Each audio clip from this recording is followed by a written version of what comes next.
Okay, this is a match with Citizens of Brass. This is an excellent hand. This may be the perfect hand, so I'm going to keep this. There are no turn 1 plays in this deck, so it doesn't matter that we can't play anything on turn 1. But on turn 2, we have our ideal starts, being Mana Weft Sliver and Baleful Strix. Mana Weft Sliver is going to let us accelerate into a turn 3 Bloodbraid Elf, ideally.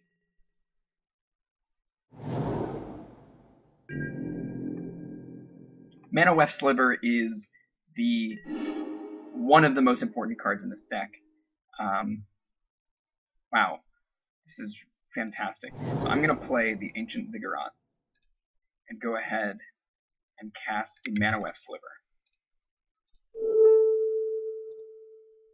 It's hard to argue with a turn 2 Duskwatch Recruiter, but a turn 3 Bloodbraid Elf is also very enticing, so I'm going to try that out. Now, our opponent is on double Sandstep Citadel, so this looks like, yeah, and there's a Dark Blast. So this is Dredge. This is a very exciting deck in the format. Throughout the match, I'll explain how it operates, but Dark Blast is one of the key pieces. City of Brass. That would have been our turn 3 Bloodbraid Elf. But anyway, we are going to start with, I think just for curve considerations, we're going to play Vivid Grove and run out Duskwatch Recruiter this turn. Definitely want to play the Duskwatch Recruiter before things get silly. Now, it's very likely my opponent double Dark Blasts this. He's going to dredge the Dark Blast during his upkeep if he has another. It doesn't look like he did. Okay, so an option is you can Dark Blast Duskwatch Recruiter and then dredge that same Dark Blast. So you can do it, and you do that during the upkeep so that when you draw, you replace that draw with the dredge and Dark Blast again. My opponent did not have that opportunity, fortunately. That's why we ran out the Duskwatch Recruiter now, because we're not going to get the opportunity to use it in the future. So, if we pass the turn here, Duskwatch Recruiter attempts to flip, at which point the transformation is responded to with double... oh no, it can't. He could only Dark Blast it once. So if we pass the turn right now, Duskwatch Recruiter will flip, and we'll get a discount on all of our spells. That said, I think I would much rather just cast another Duskwatch Recruiter and cast Baleful Strix along with it. It's hard to argue with a combination of card advantage and tempo.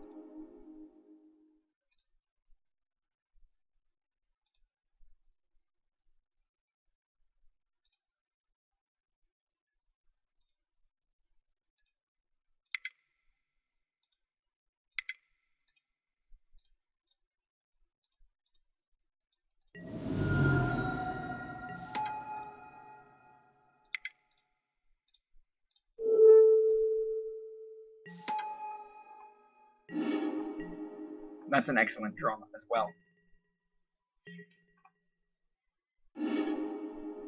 Crawling Sensation is fantastic. So he gets to put cards into his library every upkeep, and every time a land is put into his graveyard from anywhere,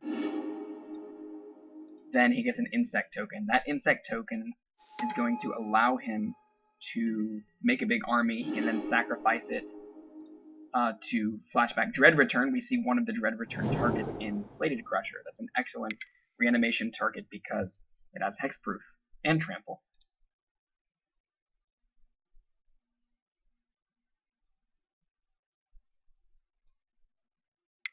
Dagmor Salvage and Dark Blast are the only cards in the deck. They're both 4s. They're the only cards in the deck that have Dredge. But the absolutely broken interaction is using Dredge with Sylvan Library.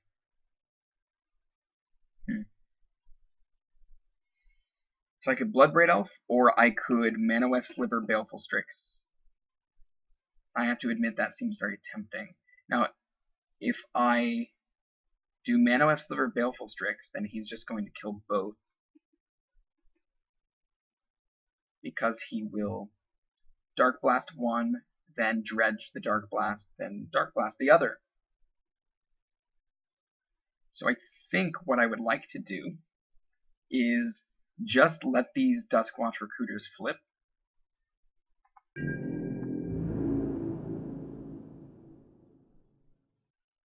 In fact, I'm not sure I'm even going to attack this turn. No, I don't want to. I'm just going to let them flip. In response to this ability, I'm going to go ahead and activate, get some card advantage, hopefully hit something amazing like Bloodbraid Elf. We hit another Duskwatch Recruiter or Sprouting Thrynax. Now, Sprouting Thrynax does not benefit from the cost reduction of Duskwatch Recruiter. So we could very well just want another Duskwatch Recruiter.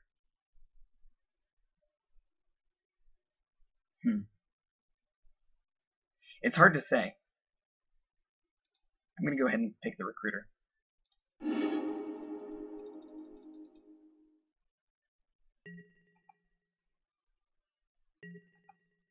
Bloodbraid Elf now costs 2 mana to cast.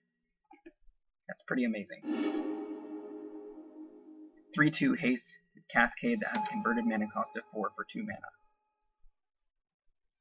Doesn't get much better than that. His graveyard is starting to look very scary. This is a difficult, possibly even impossible matchup. Game 1. Out of the sideboard, we definitely bring Virulent Plague in, so Reanimation becomes much more difficult for him. We would also bring in Jund Charm. We would use the mode that exiles the library. I'm sorry, the graveyard. So those are 2 spells that are very important to bring in. We could also possibly bring in Back to Nature or Reclamation Sage to hit Crawling Sensation. He also uses Crop Sigil, and Sylvan Library is the Nightmare card. That's the engine. Okay. So I'm going to start with Bloodbraid Elf because that's silly. That will absolutely force our Kralin Horde, whatever that thing is called, to flip.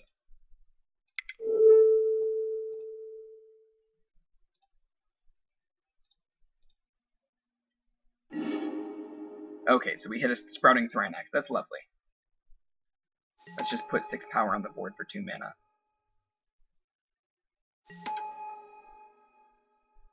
That's something you're not allowed to do in Modern, and is more powerful than a Tarmogoyf, for the same cost.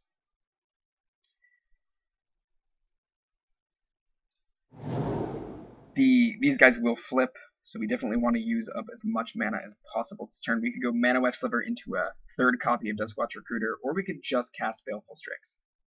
I think I'm going to run his resources as thin as possible.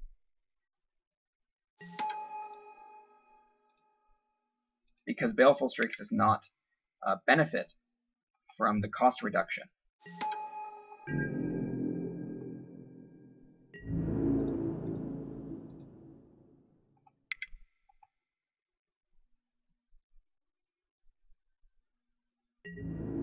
This may not be a correct attack here, but I do want to apply as much pressure as possible.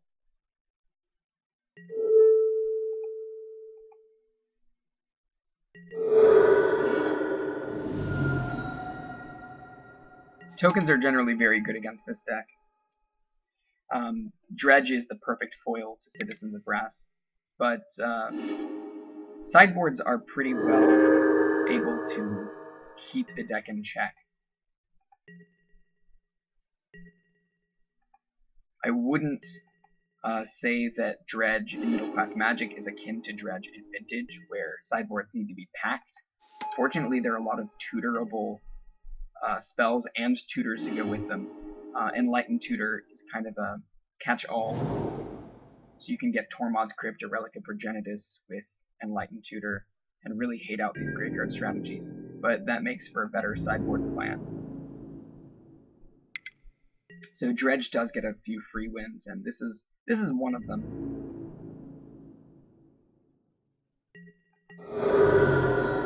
The reanimation target in this deck that we absolutely cannot beat is Ancestors Chosen. So I will be very scared when I see that hit the graveyard. Okay, Eternal Witness is fantastic here. We can get back a Bloodbraid Elf. We could try to flip these Duskwatch Recruiters again. That's a little greedy. That's silly. That's a very silly comment. Because this whole deck is greedy. That's all it is. It's pure greed. We could Baleful Strix plus Vampire Nighthawk. Or Baleful Strix plus Eternal Witness. I really like just getting more card advantage, honestly. And just repeatedly flipping these Duskwatch Recruiters. As much as I like that idea, I think it's correct to play Baleful Strix.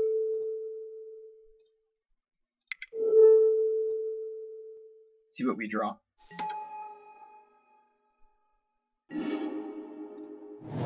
Okay, we hit our land for the turn.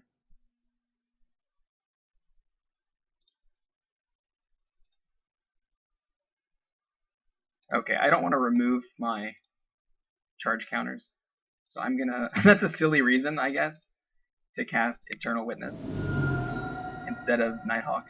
There's not much a difference that I see here to casting one over the other. We're definitely going to get Bloodbraid Elf back. The reason I choose Bloodbraid Elf over any other card advantage spell like Duskwatch Recruiter or Baleful Strix, although the others are cheaper to cast, Bloodbraid Elf can hit it can hit non-creature spells, and one of the few ways we win is with non-creature spells, against this deck anyway. Grixis Charm is the one in mind. Okay, at this point, their Dread Return has hit the graveyard, so this is going to be a very difficult fight. My opponent is likely to just reanimate Plated Crusher this turn after attacking with his spirits. Or not. He might try to discard. He might just wait for an Ancestor's Chosen, because that's how he secures victory. It's almost impossible for me to win once he has a substantially large graveyard and reanimates Ancestor's Chosen. And I hope that you'll see what it does in this game.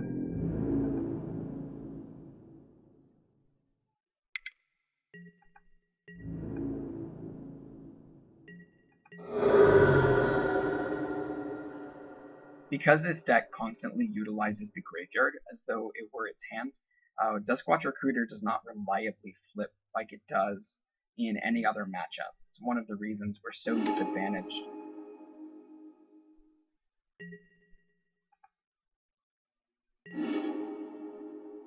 Okay. I'll start with a Baleful Strix. And then we'll see what Bloodbraid Elf hits.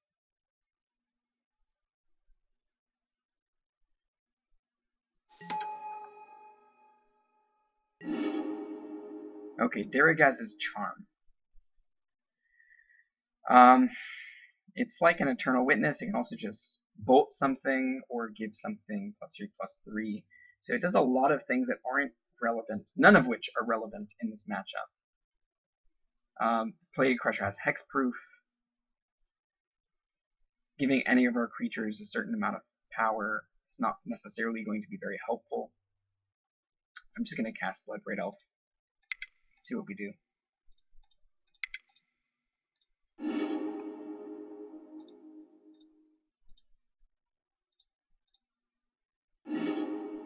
Yeah, we'll cast that. That's a pretty good one. So Vampire Nighthawk is exactly the card we want to see against Plated Crusher. This game is definitely tough. The long game. We lose the long game. Haunted Dead is a keystone of this deck. And now that Ancestor's Chosen is in the graveyard, my opponent should be able to win.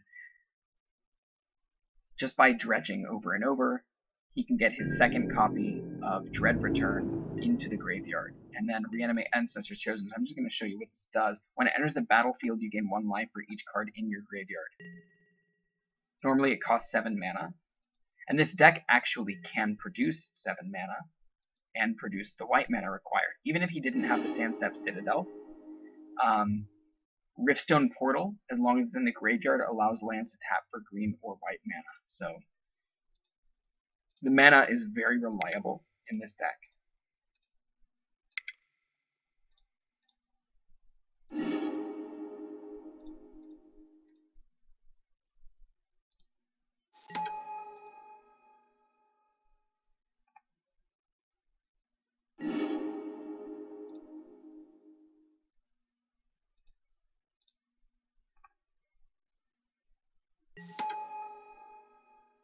Oh, I didn't realize my Krellin Horde Howler. I didn't realize Duskwatch Recruiter had flipped. That's why I was so confused about why we're floating mana here. That was unintentional. But that's fine.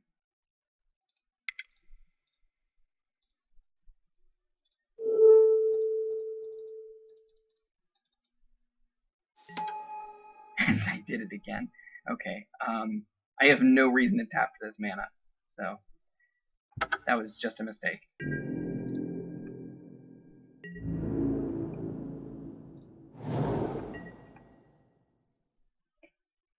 I am almost certain we lose this game.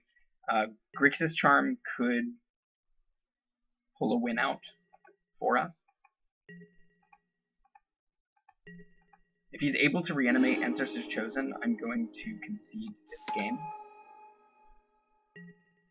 But if we're able to attack with everything and Grixis Charm, we can wipe his board while dealing a substantial amount of damage, so we may be able to win this. It's very unlikely. He might be hard casting Ancestors Chosen. Yeah, so we're conceding. Save time. So I'm definitely bringing in Virulent Plague. That's an excellent card to bring in here. Jund Charm, exiling the graveyard, will be phenomenal. Gaia's Blessing could even be good. Surprisingly, just for being cast, I can shuffle up to 3 target cards from a graveyard into its owner's library, and it replaces itself with a draw. It's important that it says up to, so I don't have to do it at all. If I cascade into it, it's just a draw. No, it doesn't do anything bad. Bituminous Blast is actually very good here. It's one of the few ways we have of dealing with Ancestors Chosen.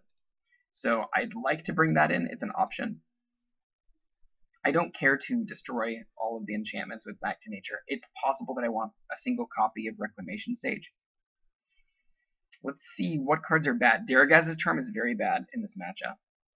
Sprouting Thrynax is not fantastic. Menoweth Sliver was also not ideal. We might want to cut the number of 3s we have so that we can really easily cascade into Virulent Plague. Grixis Charm is one of the few ways we win this game. Jund Charm is just going to be much better though, so I think I'm going to cut a couple copies of Grixis Charm. I think once we get the tokens out of the way, and we're preventing our opponent from profitably reanimating, then the Grixis Charm is going to be a lot less important. We're just replacing them with strictly better cards. Menoweth Sliver I think is too important to cut. It's very unfortunate our opponent is on the Dark Blast plan. But if he doesn't have it in his opening hand, Menoweth Sliver is still very good.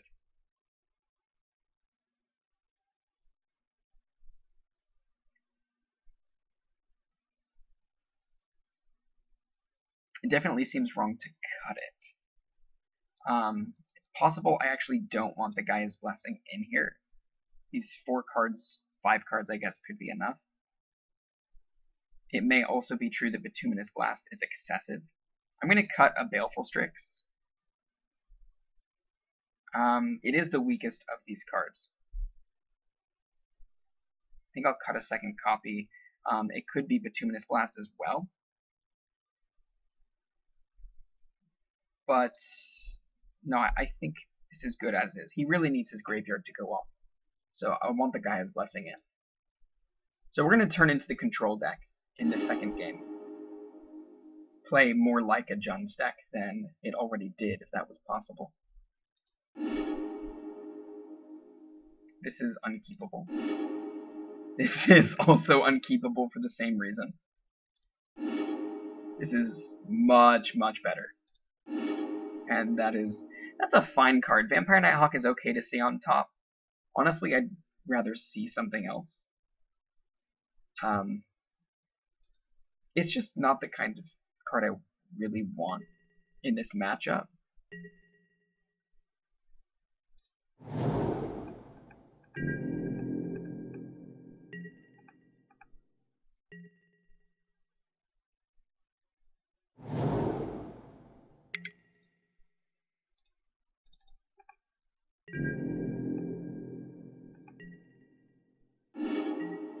And that is exactly the reason why I decided to put the Nighthawk on the bottom. I wanted an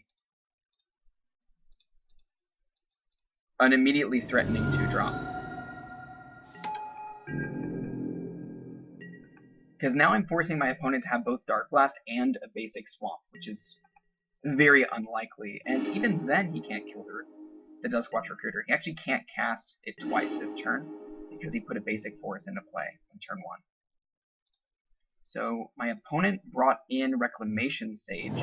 It's very likely that he did that in anticipation of Sylvan Library, which I did not bring in. So now we get to flip Duskwatch Recruiter. That is pretty fantastic. That is exactly what we want to see. So I'm going to go ahead and attack for 3. That was the ideal sequence. Now we get to cast Shardless Agent, or flip back the Recruiter. Oh my god, what just happened? Yikes. That was non-ideal. Maybe I will stop the main phase on my turn just for good measure.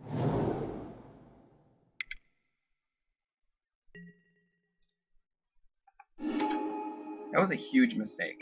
I mean, we lost so much tempo in that.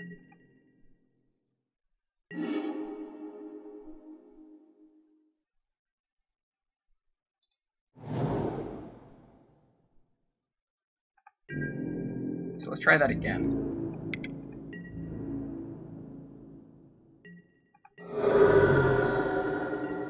Okay, second main.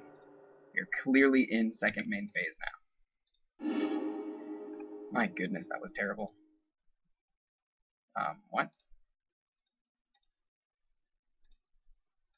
I don't know why it made red mana. Wasn't my intent.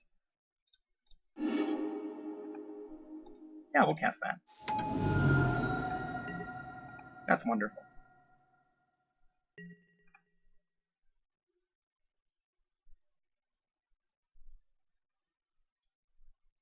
I'm not really concerned with the Lingering Souls. He can token all he wants. My creatures are just better.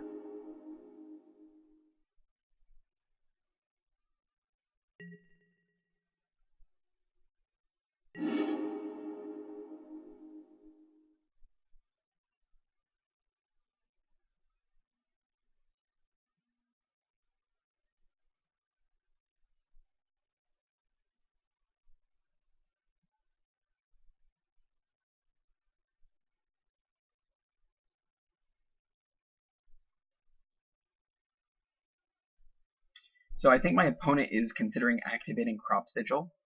He has Delirium, so he's able to sacrifice it and return. He'll very likely return Kitchen Finks and Deckmore Salvage to his hand.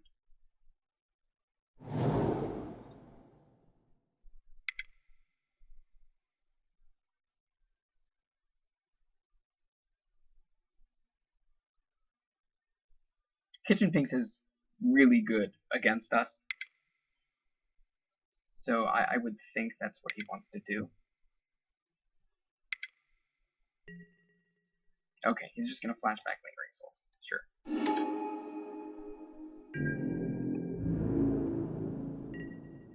Can't really go wrong with that. Okay, that's exactly what we wanted to see here. Now we have a few options. We're able to double Gaia's Blessing and cast... Or we could cast Bloodbraid Elf and hope to hit Jund Charm. So what I like about the Gaia's Blessing is that unless he has Street Wraith in hand, he's currently unable to get back Dark Blast and deck more Salvage. I think I just want to cut him off of that.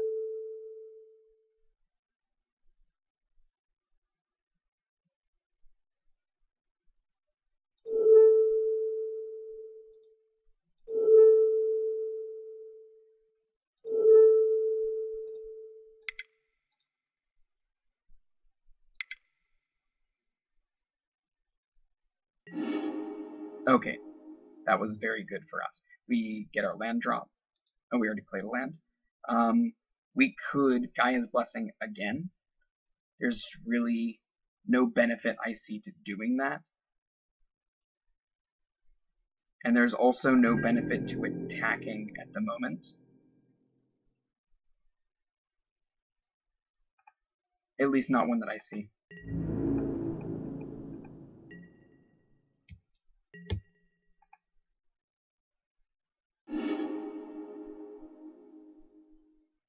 So he does not have Delirium. That's very important. Nyx Weaver is the target usually for Crop Sigil. That way he can get back Sylvan Library. So he did get another Dark Blast, which is unfortunate.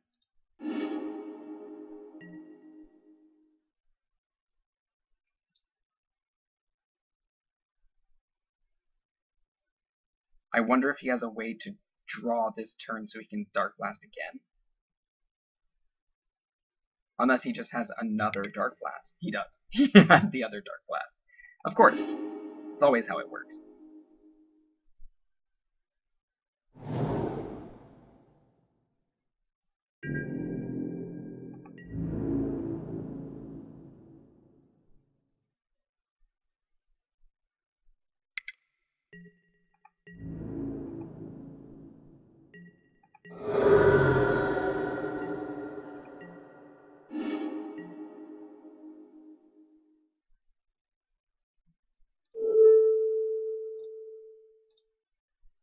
I'm going to shuffle away both copies of Dark Blast, as well as Nyx Weaver. We are afraid of that.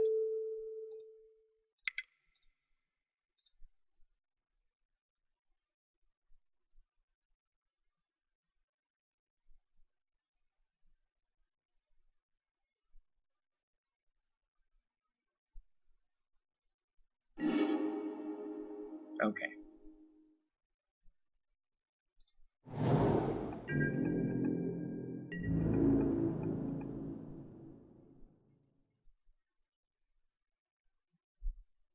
Once we get 6 lands, we will be able to activate Duskwatch Recruiter's ability twice in one turn, get a ton of card advantage, and flip Duskwatch Recruiter. So we're able to immediately capitalize. Well, that's unfortunate.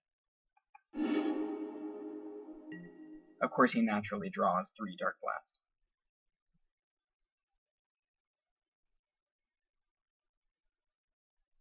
Once we hit Virulent Plague, this will become a lot easier, assuming that that happens at all.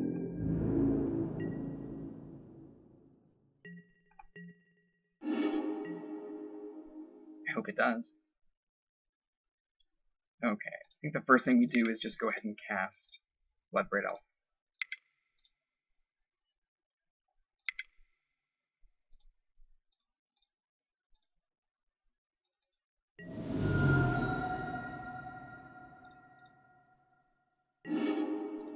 Yeah, we'll cast that.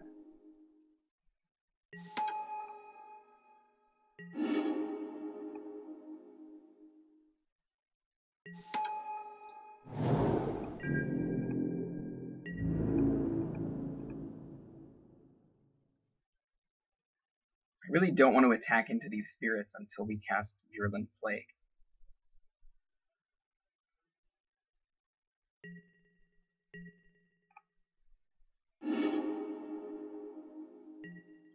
As long as he doesn't hit Dread Return, we're going to be okay. But these tokens are a real problem.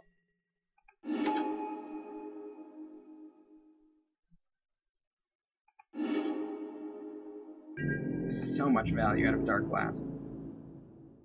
This deck really is phenomenal. It's very well tuned.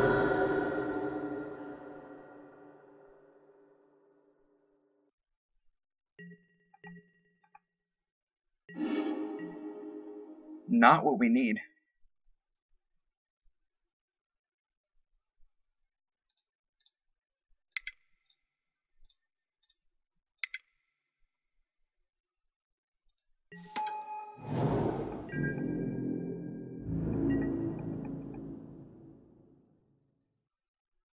It's possible that I wanted to attack with Bloodbraid Elf and Shardless Agent, because he would likely double block the Bloodbraid Elf, and if we draw an Eternal Witness next turn, we could cast both.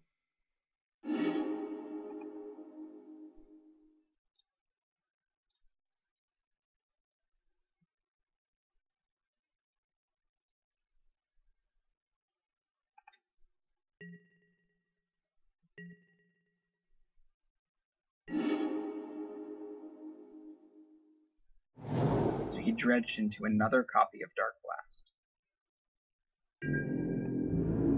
This is where Jund Charm starts becoming very important. I might have to take back what I said about this dredge deck not being an analog to the vintage version, with respect to how many sideboard slots you need to devote.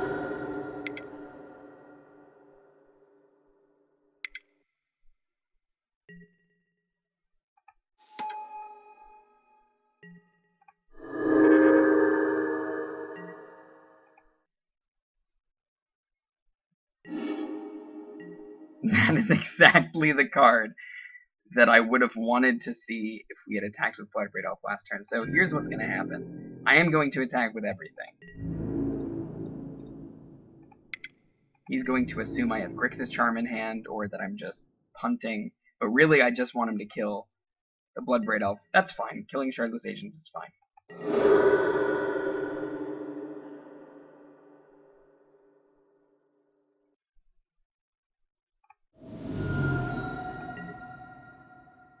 Now I'm going to cast the Eternal Witness. And I'll get back Shardless Agent.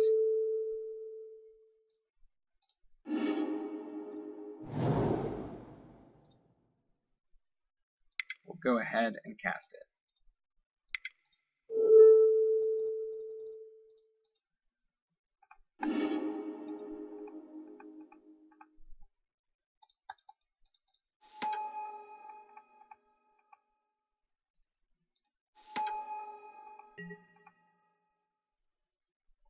And we're dead. I'll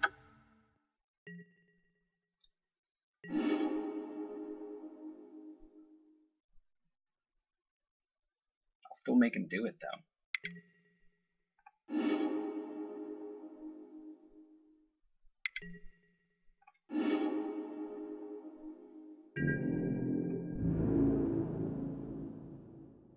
Dark Blast is one heck of a card.